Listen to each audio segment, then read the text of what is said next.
घरातली कोणतीही प्लास्टिकची भांडी असतील, मोठमोठे ड्रम असतील पाणी भरून आपण साठवून ठेवतो तसे, किंवा बकेट असतील, टप असतील, तर ते फुटले असतील किंवा त्याला छोटंसं जरी होल असलं तरी सुद्धा तुम्ही ते रिपेअर करून घेऊ शकता। आता ह्या मगाला बघा खूप मोठी अशी चीर आहे आणि यामध्ये गॅप सुद्धा भरपूर आहे। तर हा मग मी तुम्हाला पूर्ण पॅक करून म्हणजे अजिबात त्यातून एकही थेंब पाणी येणार नाही असा करून दाखवते। ह्यानुसार तुम्ही तुमच्या घरातले कोणतेही प्लास्टिकच्या गोष्टी अशा पद्धतीने रिपेअर करून घेऊ शकता। यामध्ये आता मीठ अर्धा चमचा एवढं मीठ घेतलेलं आहे मी आणि अर्धा चमचा एवढा इथं इनोचा यूज केलेला आहे। बेकिंग सोडा सुद्धा तुम्ही यूज करू शकता। फक्त आपल्याला हा गॅप आहे तो फिलअप करण्यासाठीच हे मीठ असू देत किंवा इनो असू देत किंवा बेकिंग सोडा याचा वापर करायचा आहे। किंवा तुम्ही आता बघा जर हा जो गॅप आहे यावरती डायरेक्ट फेविक्विक टाकलं तर ते अजिबात चिकटणार नाही, म्हणजे तो गॅप भरल्याशिवाय त्यातून पाणी गळायचं राहणार नाही। त्यासाठी आपल्याला इथं हे इनो आणि मिठाचा यूज मी केलेला आहे। बेकिंग सोडा सुद्धा तुम्ही वापरू शकता किंवा गव्हाच्या पिठामध्ये सुद्धा तुम्ही बेकिंग सोडा व टाकून ते सुद्धा यूज करू शकता किंवा व्हाईट सिमेंट यूज करू शकता, सिमेंट यूज करू शकता। फक्त हा गॅप भरायचा आहे यासाठी कोणतंही मिश्रण तुम्ही इथं यूज करू शकता।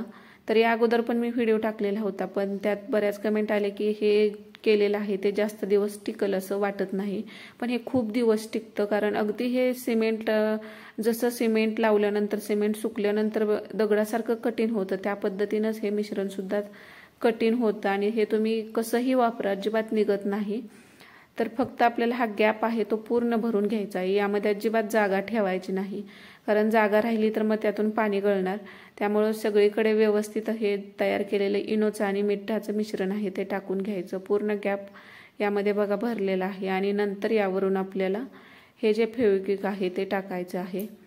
तर खूप मोठे मोठे ड्रम असतात प्लास्टिकचे बघा, बॅरल पाणी भरण्यासाठी यूज करतो, त्याला सुद्धा होल वगैरे छोटं होल पडतं पण त्यातून पाणी वाया जातं आणि ते आपण परत यूज करू शकत नाही। तर असे मोठे बॅरल सुद्धा तुम्ही ह्या अगदी 5 रुपयामध्ये ठीक करू शकता आणि हे फेविक्विक टाकताना एका लाईन असं सगळीकडे लागेल असं व्यवस्थित हळूहळू टाकत जायचं आहे। बघा फेविक्विक टाकलं की याची रिॲक्शन होते आणि हे अगदी घट्ट सेट होतं, अगदी दगडासारखं। ते तुम्ही परत काढायचं म्हटलं तरी सुद्धा आता हे निघणार नाही। फक्त आता 2 ते 5 मिनिटासाठी याला पूर्ण सुकू द्यायचं। आता ज्या मीठ साईडला राहिलेलं आहे ज्यावरती फेविक्विक पडलेलं नाही ते मीठ साईडला आपोआप जातं आणि बाकीचं ते एकदम घट्ट असं बसतं। तर ह्याला खूप मोठा आतून सुद्धा गॅप आहे, त्यामुळे आतल्या बाजून सुद्धा परत एकदा हे टाकून घ्यायचं आहे आणि हे जे मीठ आणि इनोचं मिश्रण होतं ते व्यवस्थित असं टाकून घेतल्यानंतर परत ह्या आतल्या साईडनं सुद्धा आपल्याला फेविक्विक टाकून घ्यायचं आहे। तर अगदीच छान घट्ट होतं।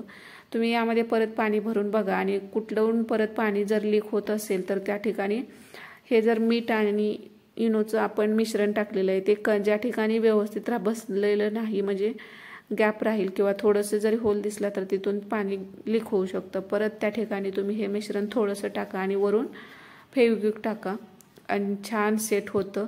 तर पाहू शकता बाहेरच्या साईडनं सुद्धा हे अगदी दगडासारखं कठीण झालेलं आहे। आता तुम्ही ह्याला जर घासून काढायचं म्हटलं तर ते अजिबात निघणार नाही आणि आतल्या बाजूने जो थोडा गॅप आहे तो सुद्धा पूर्ण मी भरून पॅक करून घेतलेला आहे। आता यामध्ये तुम्हाला मी पाणी भरून दाखवते आणि मग पाहू शकता की यातून एक थेंब सुद्धा पाणी बाहेर येणार नाही।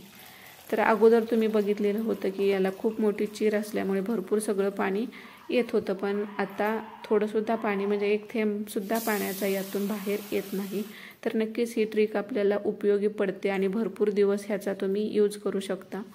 तर हा व्हिडिओ तुम्ही कोणत्या शहरातून पाहत आहात हे सुद्धा कमेंटमध्ये नक्की सांगा आणि व्हिडिओ आवडला असेल तर लाईक करा आणि चॅनलला सबस्क्राईब करायला पण विसरू नका। तर पाहू शकता अशा पद्धतीने हा जो मग होता याला खूप मोठी चीर होती ती रिपेअर झालेली आहे। तर आता हा मग तर छोटा होता, हा आपण चिरला तर फेकून देऊ शकतो, पण जे मोठे मोठे टब असतील, बकेट असतील किंवा पाणी भरायचे ड्रम असतील, बॅरल असतील तर ते सुद्धा तुम्ही ह्या पद्धतीने एकदा रिपेअर करून बघा। छोटं जरी होल असेल तर ते सुद्धा रिपेअर होतं आणि परत ह्या ज्या गोष्टी आहेत एवढ्या मोठ्या ड्रम किंवा बकेट टब ते तुम्ही टाकून न देता भरपूर दिवस ह्याचा यूज करू शकता आणि परत जर निघलं तर त्याला ह्याच पद्धतीने तुम्ही लावू शकता आणि परत त्याचा यूज नक्कीच करू शकता।